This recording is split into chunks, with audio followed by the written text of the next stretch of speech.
What's good, gang? We back. Sabaton Dons. What's the wordy, big birdie? Back with Soldier of Three Armies, Part 3. This is the Sabaton history. This is the Vietnam War. So, okay, this is where, now, Indy, now he say it wasn't a spoiler, but it kind of was. But it kind of wasn't. I would say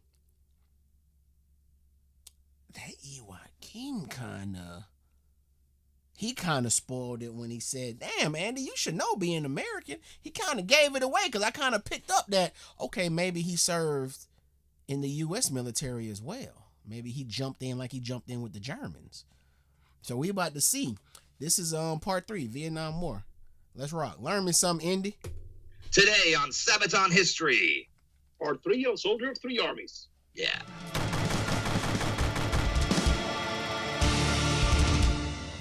Well, in case you didn't see part 1 or 2, we are recording this over Skype because of the Corona thing going on. And yeah, that's why we're here right now. Regular business will resume as soon as possible. As soon as we possibly can. And for now, enjoy part 3 of the saga of the Soldier of Three Armies. I'm tripping. I don't be paying attention to shit, y'all. I think the thumbnail has an American flag on it. I think the thumbnail for this Sabaton history is him with an American flag. I should have picked up on that from the jump. I'm tripping. Of Three Armies. Woo!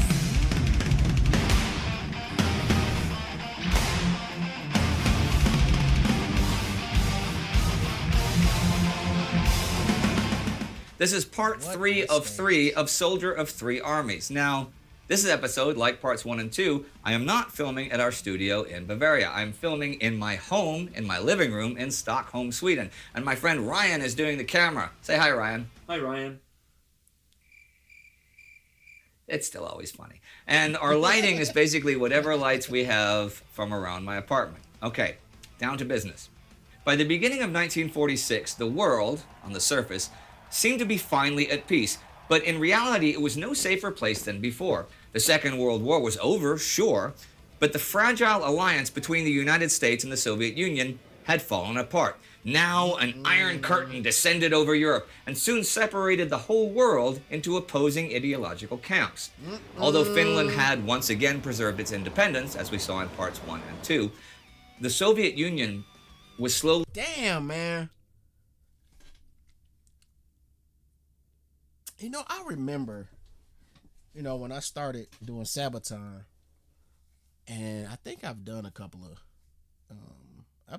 videos on Finnish soldiers or just Finnish stories.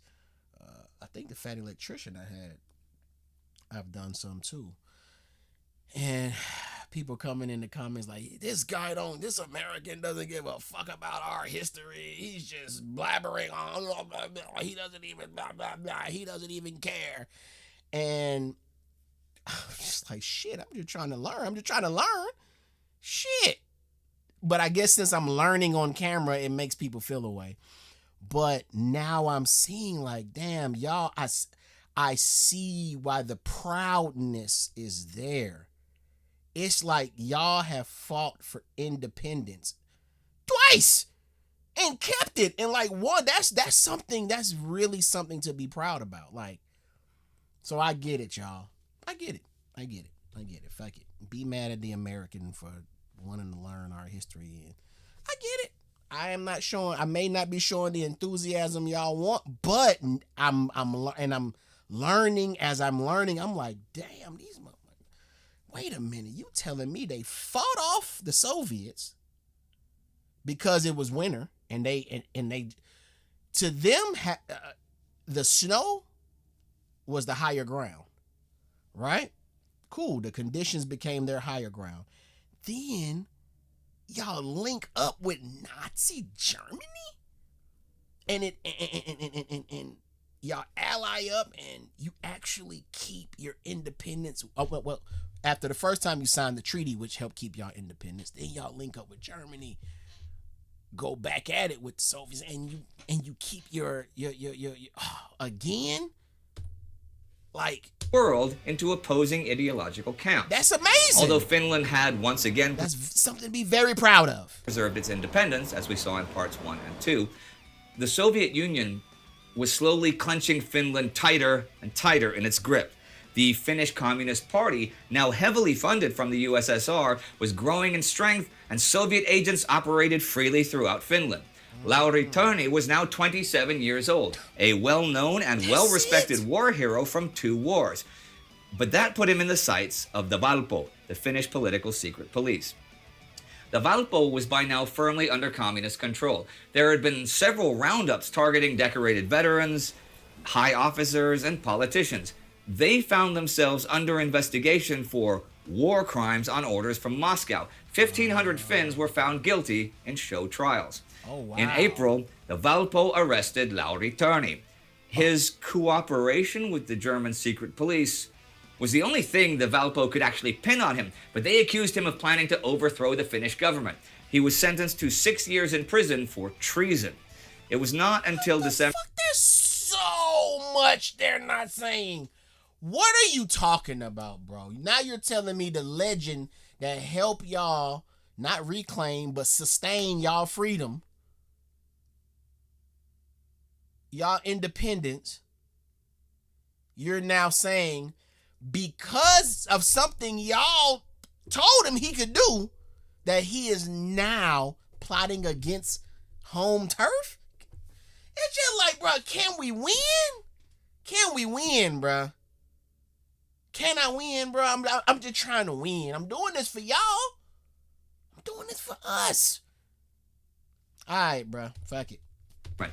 He was sentenced to 6 years in prison for treason. Sentenced. It was not until December 1948 that Finland's now president Juho Paasikivi finally had the power to call off the witch hunts and pardon those who had suffered under them.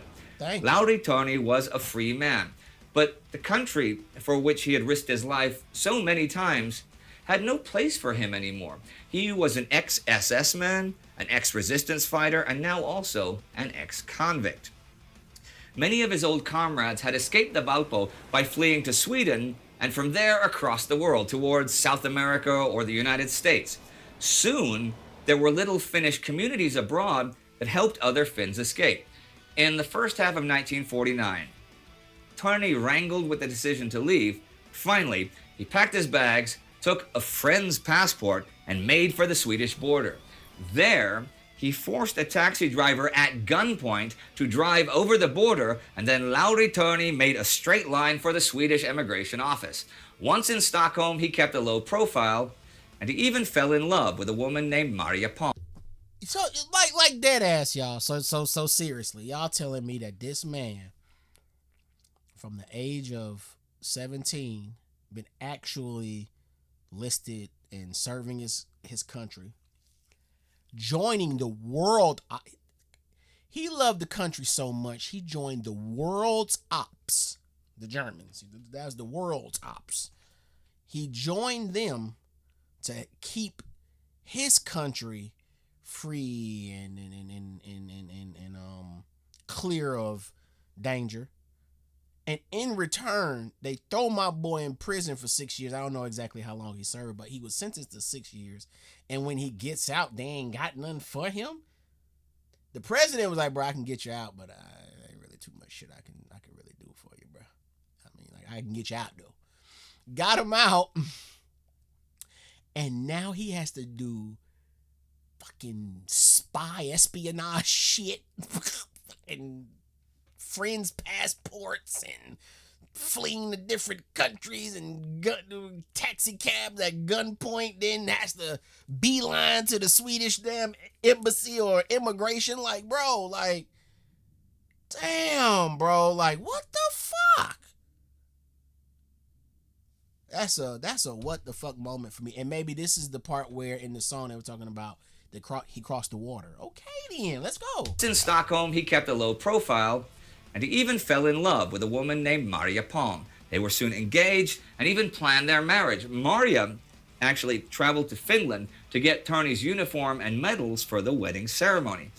But Lauri Tarni could not offer Maria a future, not in Sweden, where Soviet agents were still on his heels. he decided that he would make his way to the U.S., but his borrowed passport would not allow him entry there. Right. So he headed for Venezuela first. In March 1950, Turney boarded a ship to Caracas. That's where he crossed the water, right there. Leaving behind the love of his life. In Venezuela, Turney met one of his old Winter War commanders, who got him aboard a ship bound for the U.S. Off the coast of Alabama, Turney jumped into the sea and swam to the shore. Now he was in the U.S. Illegally, sure, but at least he... My man is a legend, like a real, living, respected, highly meddled up legend. And my boy is fleeing countries, sticking up taxi cabs to cross borders illegally, jumping ship, well, getting on the ship, then getting on another ship, then jumping ship and swimming into Alabama. That's what you shitting me. Y'all sharting me. Y'all shitting and farting me. Ain't no way this man had to go through this, and this man is a living legend, everything he's done for Finland. What? Why? It's like no matter where you're at. It's the United States. It doesn't matter where you're at. It's like the military, they build you up, bro, and it's like, it's almost like they purposely demote their highly ranked officers and soldiers to make sure that y'all stories don't need to be bigger than the whole picture. Y'all stories becoming a little too legendary. Let's just scale that back some. Let's throw a little dirt on his name. That way, the bigger picture is always the bigger story. Maybe I'm tripping. I think I am, but shit. Right now, in this moment, that's how I'm feeling about that shit. Swam to the shore. Now he was in the U.S. Illegally, sure, but at least he was there. With barely enough English to make himself understood, he made his way to New York, where the Finnish-American community helped him with the immigration services. However, this was 1951. And So, y'all gonna get tired of me. My boy jumped from a ship, swam to Alabama, right? And you telling me he made it from Alabama to New York?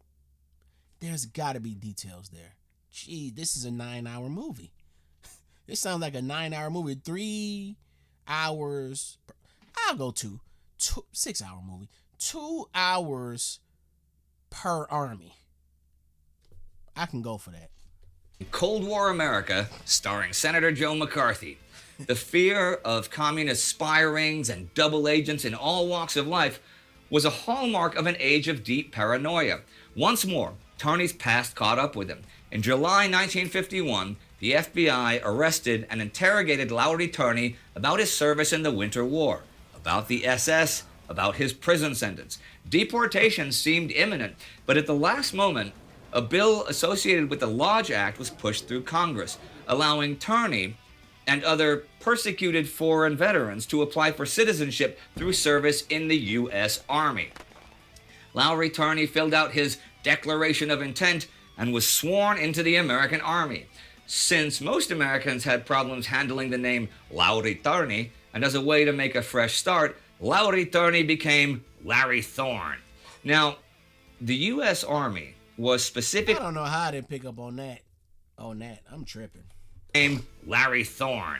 Now, the U.S. Army was specifically interested in Winter War veterans. And the reason for that is that they were experimenting with a new branch of service, the Special Forces. It was expected that if the Cold War with the Soviet Union suddenly got hot, large parts of Europe would be overrun by the Soviet Red Army. So battles would be fought behind the enemy's lines through espionage, reconnaissance, and sabotage. For that, they needed veterans who already had experience with such methods. Cross the water, a new start. Water still beating in his heart. A new legend has been born. Start a lotus, a wrestle.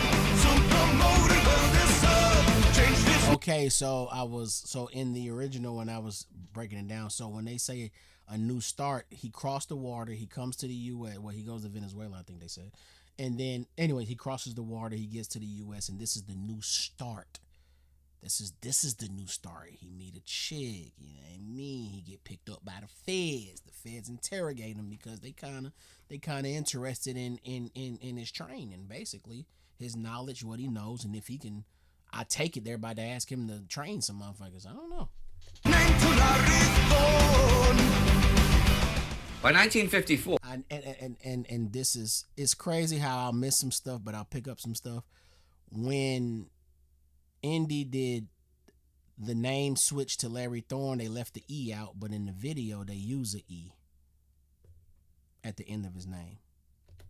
Larry Thorne was now 35, nearly twice the age of most other recruits, but he was still in excellent shape. The hardest thing in boot camp was actually learning the English language. After cold weather and mountain climbing training in Colorado, he was then sent to airborne school. By September, Thorne had passed all required tests. Yeah, they said he had got a wings medal. I think only airborne people get wings, right? Okay. Was accepted in airborne school. By September, Thorne had passed all required tests and was accepted into the Special Forces at Fort Bragg. It was the beginning of the elite units known as the Green Berets, which we all know of, but whose mere existence... Them some bad... Bro, let me tell y'all something, man. I never knew what none of this stuff meant. I never knew, okay? I start this history channel. I'm about what? I think I'm like 5 months in now, guys. 4.5, 5 months in. I think I'm 5 months in now. To know what it takes to be a Green Beret.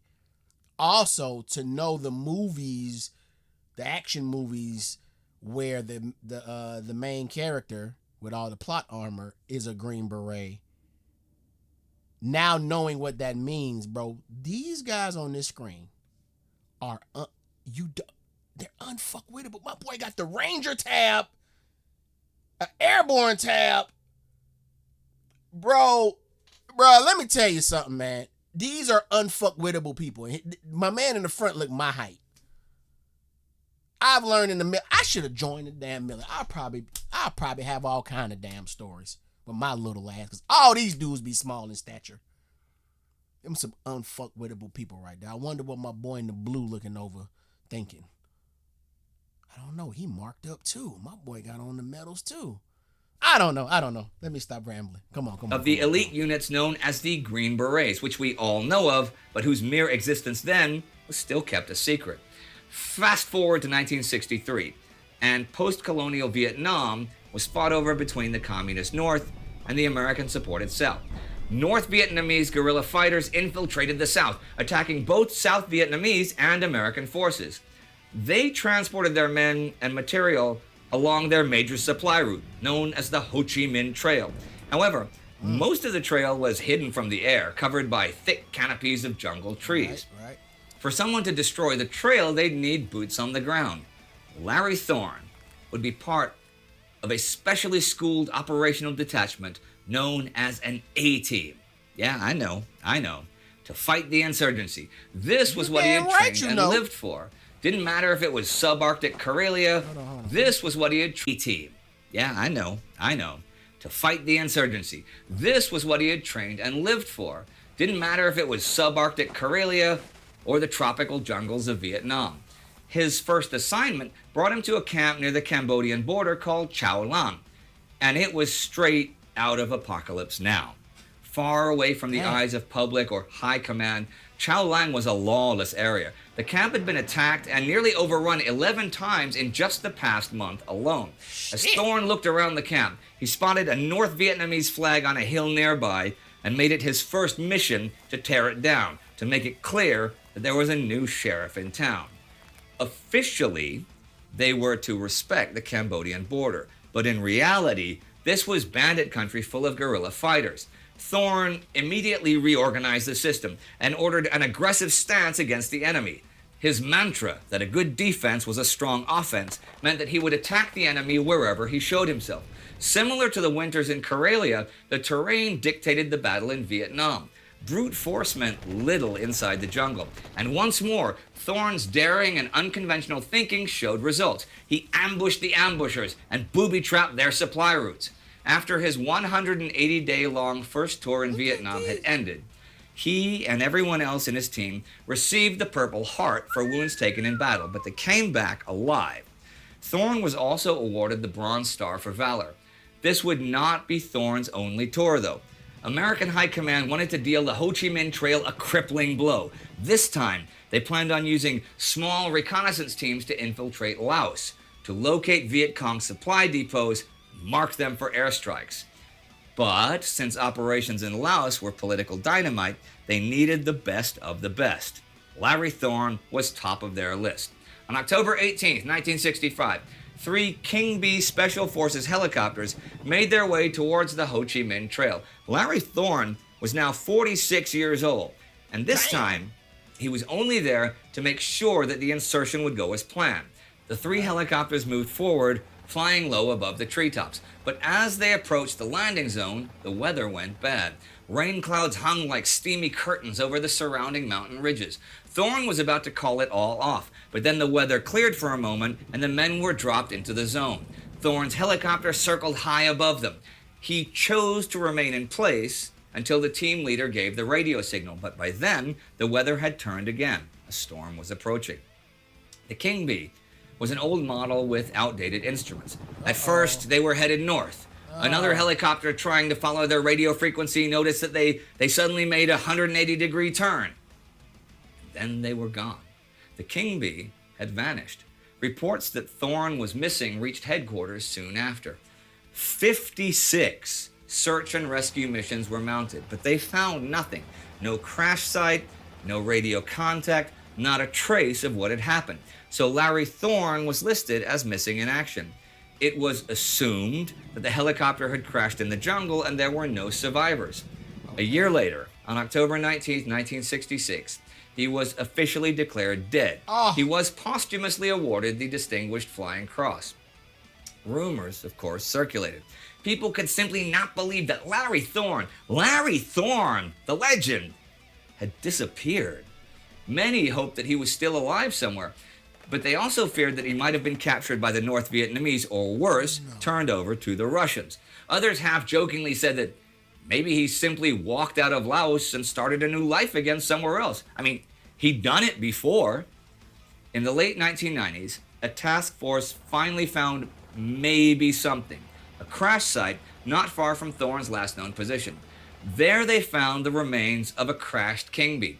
They located some bone fragments and teeth, but these were too old and too few for reliable DNA identification. They had also lost 2 other King Bees in that area. So, could this really be the right crash site? Right. On September 7, 1999, the remains were recovered and brought to the U.S., but in 2003, the files were officially closed. Who knows? Over the years, friends and comrades met and remembered Larry Thorne, aka Larry Thorne, a man who had excelled at combat literally like no one else, and a soldier of 3 armies. Wait, what am I was wrong. He didn't pass here in the United States. He is here, but he didn't pass here. He passed over, was it Laos or is it Vietnam or Cambodia? Anyways, he passed over there, right? Wait. So, is he buried in the States because that's the military he was with, or is he memorialized also? Is some of his remains in Finland as well? Because if you're gonna ship him, if we, I don't know. Y'all just let me know, man. Is he just in the United States, or is he also buried in Finland? Let me know.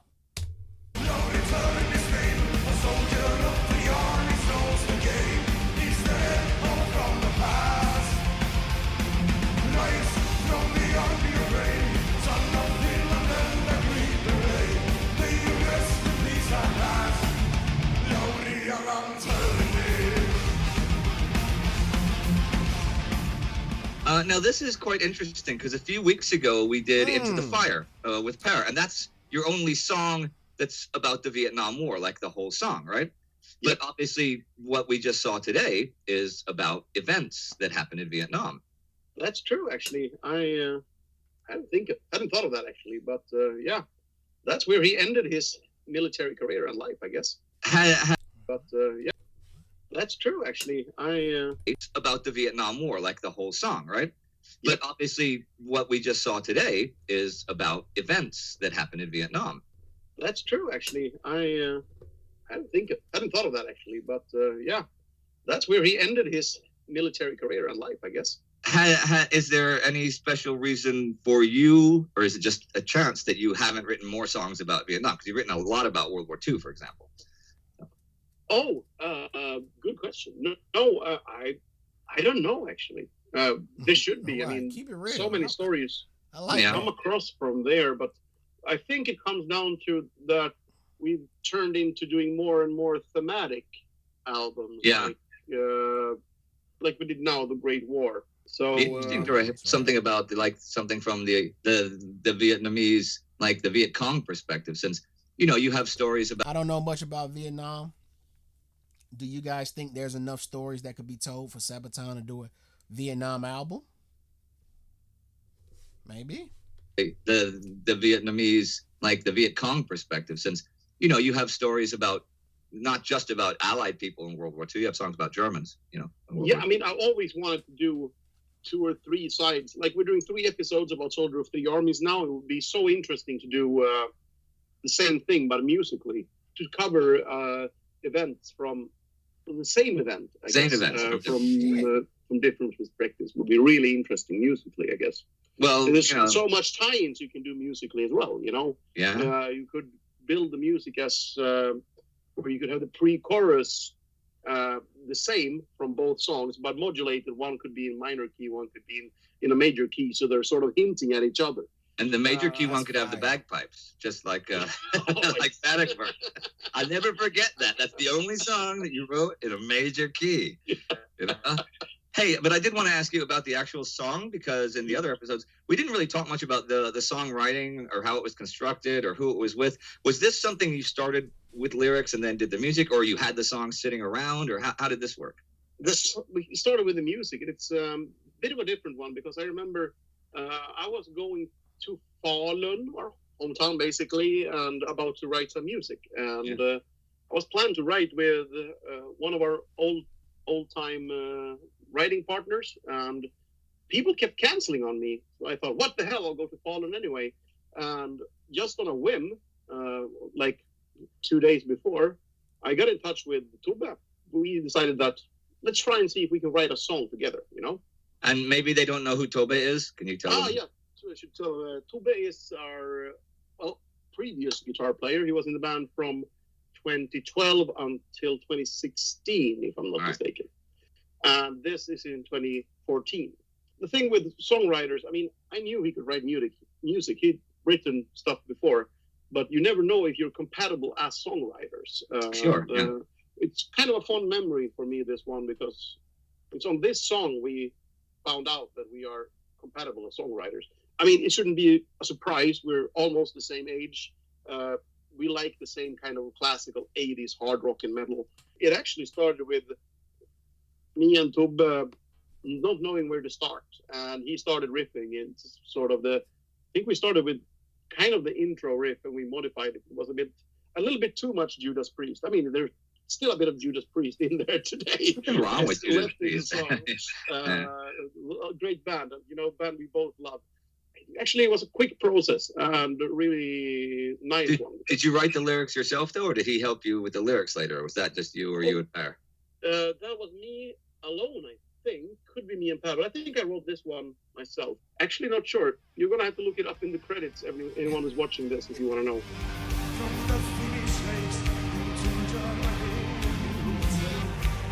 Damn, I ain't even noticed they had the helmet. They had the mic going through the helmet. That's hard. Right here, hold on now. Watch me now. Look at that. That's the mic going through the helmet. That's hard as fuck.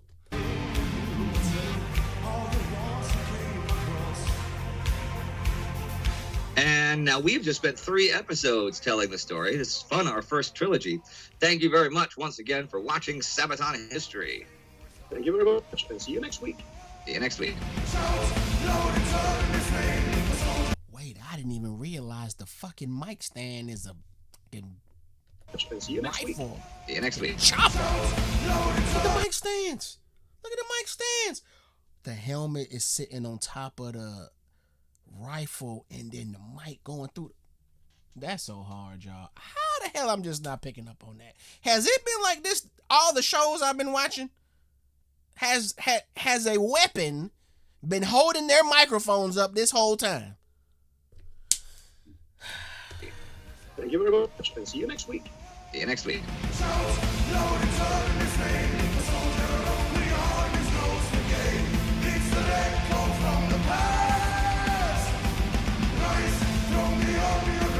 That's a tech name.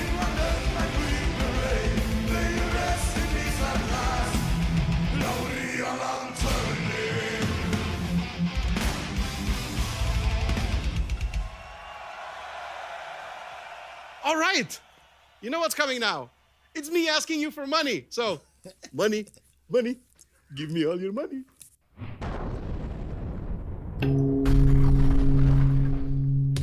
Okay.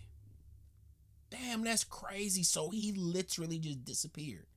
And they never found remains. We don't know what happened exactly. Yo, that's crazy. It sounds like they only found one crash site. From what he was saying, they had multiple crashes over there, but they only found one in the 90s, I think they said. Or was that 2000s? I can't remember. No. I think they went on ahead and just closed it 2000. It was the 90s they found it. Anyways, man, that's crazy. What a story. Yo, my boy just disappeared into the clouds, and we don't know. That's a real story, y'all. That's like, what the fuck? That's crazy. Damn, that's crazy. All right, so that was a wrap, y'all. That's a wrap. That's Soldier 3 Armies Part 3. That was the Vietnam War. I love that story. That was a good story. Okay. All right. I'll catch y'all on the next one. Send those recommendations. Come on, where am I going next? With Sabaton. We going live. Let me know. Let me know where we going. All right. Like, comment, share, subscribe. I'm out. Peace.